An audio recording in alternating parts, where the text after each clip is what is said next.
I still remember that night as clearly as if it happened yesterday. It was one of those evenings where the air felt heavy with mystery, where silence carried more weight than words, and where every choice felt like stepping into the unknown. I had been invited to a quiet gathering at a friend's house at least. That's what I thought. The house itself was large, modern, with a staircase that caught your eye the moment you stepped inside. Warm lights glowed from the ceiling, soft music played in the background, and the scent of perfume drifted faintly through the hallway. I was barely through the door when I saw them, 3 women, standing together at the foot of the stairs, their heels tapping gently against the polished wooden floor. Their presence was commanding, almost cinematic, as if they had been waiting for me all along. Each one looked at me differently, one with a playful smile, one with an unreadable, almost knowing expression, and one with eyes that seemed to pierce right through me. They didn't speak right away. Instead, they exchanged glances with each other,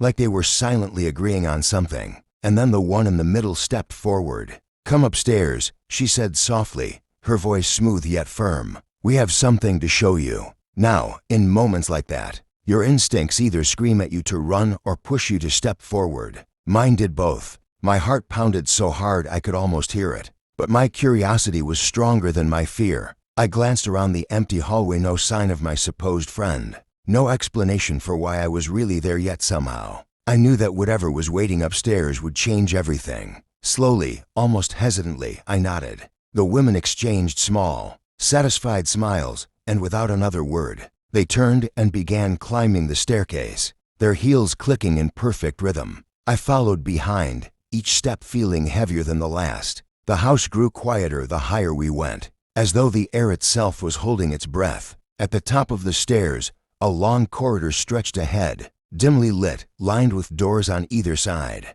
The women didn't stop until they reached the very last door. The one who had first spoken to me pushed it open with deliberate slowness, revealing a room bathed in a golden glow. There was no furniture except for a single table in the center, on which lay a small wooden box. The box looked old, almost antique, with intricate carvings etched into its surface. "This," the woman whispered, motioning me closer, "is what we wanted you to see." I frowned, unsure. "What's in it?" I asked, my voice cracking slightly. None of them answered right away. Instead, they surrounded the table, their gazes fixed on me as though they were waiting for me to make the choice. My hand trembled as I reached for the box, but something about their silence made me pause. That's when the woman on my left leaned in close and said, "Once you open it, there's no going back." Her words sent a shiver down my spine. No going back. What did that mean? But at the same time, I realized something profound. The entire night had been leading up to this exact moment. Every step I had taken, every glance they had shared, every mysterious silence, it was all designed to bring me here, standing before that box. And so, despite my fear, I pulled the lid open. The inside was not what I expected. Instead of treasure, documents, or anything tangible, there was only a mirror, small, square, and impossibly clear. When I looked into it, I didn't see my reflection. I saw moments of my own life, flashing like a film reel. My successes, my failures, the lies I told, the truths I hid, the things I never said to people I loved. All of it was there, raw and unfiltered. I staggered back, my chest tightening, because it wasn't just showing me my past, it was showing me my choices, my mistakes, the parts of myself I had spent years trying to ignore. The women stood silently as tears welled in my eyes. That's when the woman in the black dress finally spoke. "This is why we invited you. Everyone has a moment in life where they must face themselves. Most people run from it. Few have the courage to look." Her words cut through me sharper than any blade. My knees felt weak, my breath shallow, but I couldn't look away from the mirror. It was as if the box was stripping me bare, revealing not the person I pretended to be, but the person I truly was. Minutes felt like hours as I stood there, lost in my own reflection. Finally, I tore my eyes away, shaking, and whispered, "Why me? Why show me this?" The woman closest to me smiled gently, placing a hand on my shoulder. "Because," she said, "you were ready, even if you didn't know it." In that moment, everything shifted. I realized that the invitation upstairs was never about temptation, mystery, or games. It was about truth. It was about confronting the part of myself I had been avoiding. And though it scared me more than anything else ever had, it also freed me. I left that house different from the man who had entered.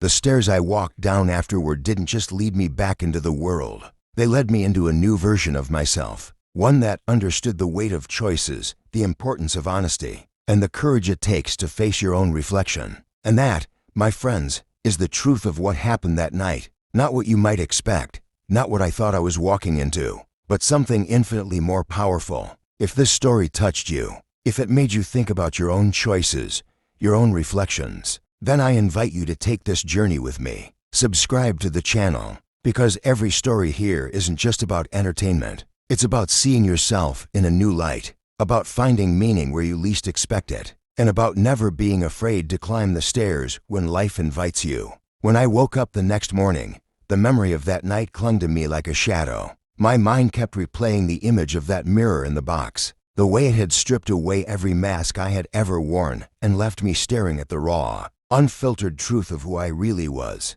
I had barely slept, tossing and turning with the weight of everything. I had seen moments I was proud of, yes, but also regrets I had buried so deeply I thought they were gone forever. For a while I tried to convince myself that maybe it had been some strange dream, a trick of the mind after too much stress. But the feeling in my chest told me otherwise. No dream could leave me with this sense of heaviness, this strange pull, this hunger to understand what had really happened. And then the question hit me like a whisper in the dark. Who were those women? Why me? Why that night? I couldn't shake it off. I spent the day drifting in and out of focus, replaying their voices, their piercing eyes, their cryptic words. Everyone has a moment in life where they must face themselves. That line echoed in my head so loudly it almost felt like it wasn't just a memory, but a message still being delivered. By evening, I knew I couldn't just move on like nothing had happened. I had to go back. I had to find answers. So, as the sun dipped below the horizon, I found myself standing once again outside that same house. Except this time, it looked different. The warm glow from the windows was gone, the lights inside were dark, and the air around it felt colder, heavier, almost as if the house itself had withdrawn into silence. For a moment, I thought about leaving, but my curiosity was stronger than my fear. With a deep breath, I stepped forward and knocked. No one answered. I tried the handle, half expecting it to be locked, but to my surprise, the door creaked open. The hallway inside was dim, the music gone, the perfume scent vanished. It was the same place but stripped of the energy it had before. Like an empty stage after the actors had left. I moved slowly, my footsteps echoing against the walls, my eyes scanning for any sign of life. The staircase loomed ahead, just as it had before, pulling me upward like some invisible force. And then I heard it, the faintest sound, like whispers drifting from the top of the stairs. My heart pounded. I climbed carefully, each step deliberate, until I reached the same corridor from last night. Only this time, the last door wasn't glowing. It was shut, cold, and silent,